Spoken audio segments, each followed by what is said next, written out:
Bismillahirrahmanirrahim. Assalamualaikum warahmatullahi wabarakatuh.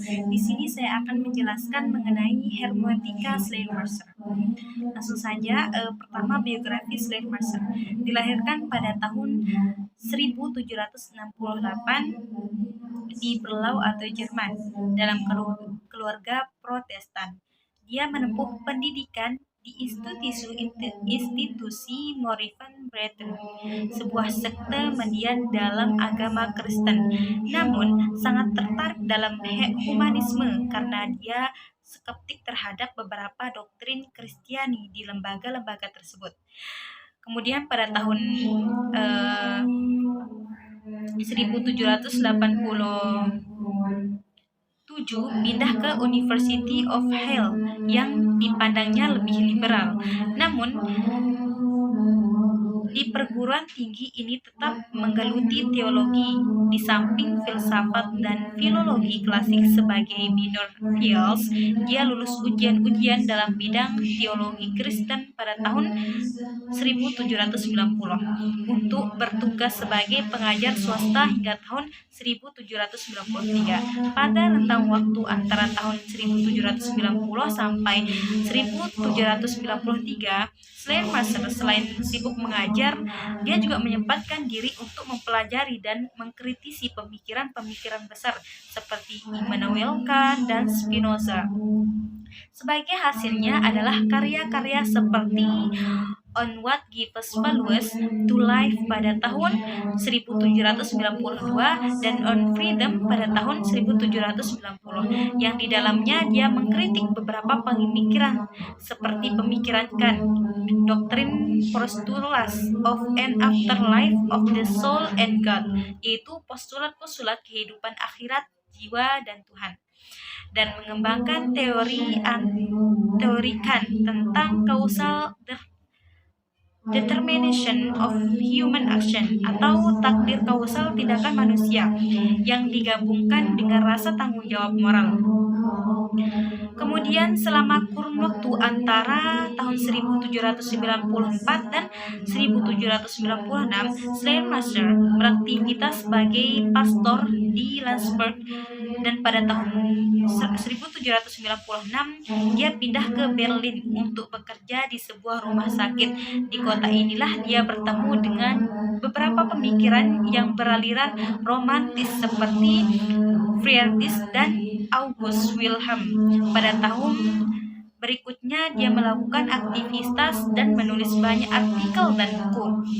Kemudian pada tahun 1810 dia sebagai hasilnya adalah karya-karya seperti On What Gives Values to Life pada tahun 1792 dan On Freedom pada tahun 1790, yang di dalamnya dia mengkritik beberapa pemikiran Kant seperti doktrin postulats of an afterlife of the soul and God, yaitu postulat-postulat kehidupan akhirat, jiwa, dan Tuhan, dan mengembangkan teori Kant tentang causal determination of human action, yaitu takdir kausal tindakan manusia yang digabungkan dengan rasa tanggung jawab moral.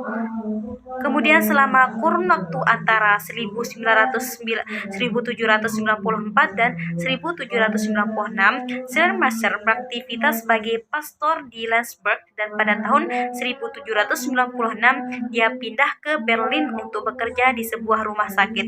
Di kota inilah dia bertemu dengan beberapa pemikir yang beraliran romantis seperti Friedrich dan August Wilhelm. Pada tahun-tahun berikutnya dia melakukan aktivitas dan menulis banyak artikel dan buku. Pada tahun 1810 dia diangkat sebagai seorang profesor teologi di University of Berlin, dan pada tahun 1811 dia menjadi anggota bagi Berlin Academy of Science. Kemudian poin yang kedua yaitu pemikiran hermeneutika Schleiermacher.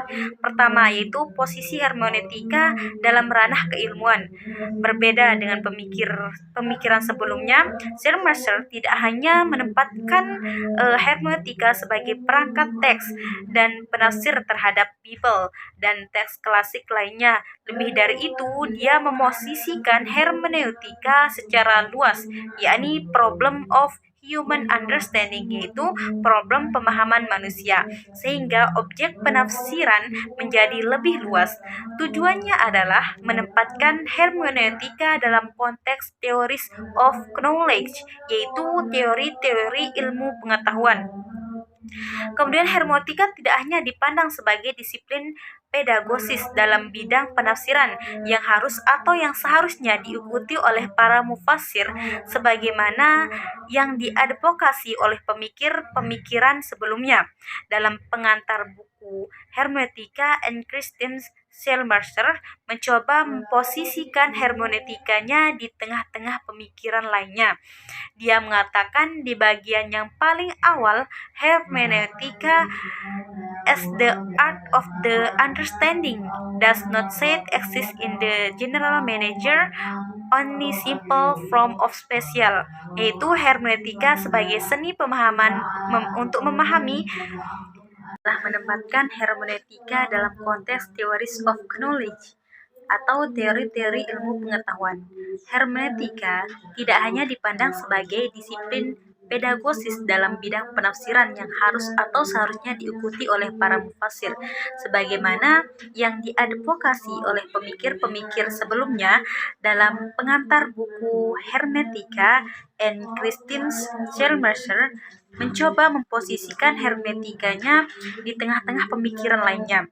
Dia mengatakan di bagian yang paling awal, hermetis as the art of the understanding does not set exist in the general manage, only simple from special, yang artinya itu hermeneutika sebagai seni pemahaman untuk memahami belum eksis dalam bentuknya yang umum. Yang ada hanyalah beberapa bentuk hermeneutika spesifik atau khusus. Prinsip yang pertama menyatakan, kemudian yang ketiga yaitu contoh penerapan hermeneutika dalam ilmu Al-Quran dan tafsir, yaitu yang pertama, prinsip yang pertama menyatakan bahwa seorang penafsir harus mengerti bahasa yang digunakan oleh pengarang, teks, author, atau audiens historis, artinya audiens yang hidup pada masa teks dibuat atau diturunkan. Berarti bahwa seorang yang ingin memahami teks Al-Quran harus mengerti bahasa Arab yang digunakan pada saat Al-Quran diturunkan kepada Nabi Muhammad SAW, baik itu dari segi makna kosakatanya maupun struktur bahasanya. Hal ini penting karena bahasa Arab dan bahasa-bahasa lainnya memiliki apa yang disebut dengan sinkroni atau diakroni.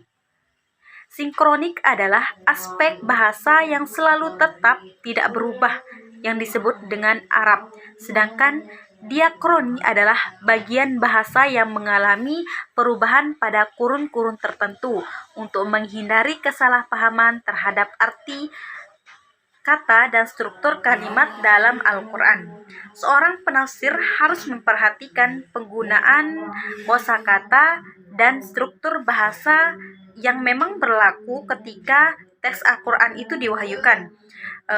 Contoh dalam penerapan sehari-hari itu kata al-ikhlas yang pada masa setelah penurunan didefinisikan dengan keinginan mendapatkan ridho dan pahala dari Allah,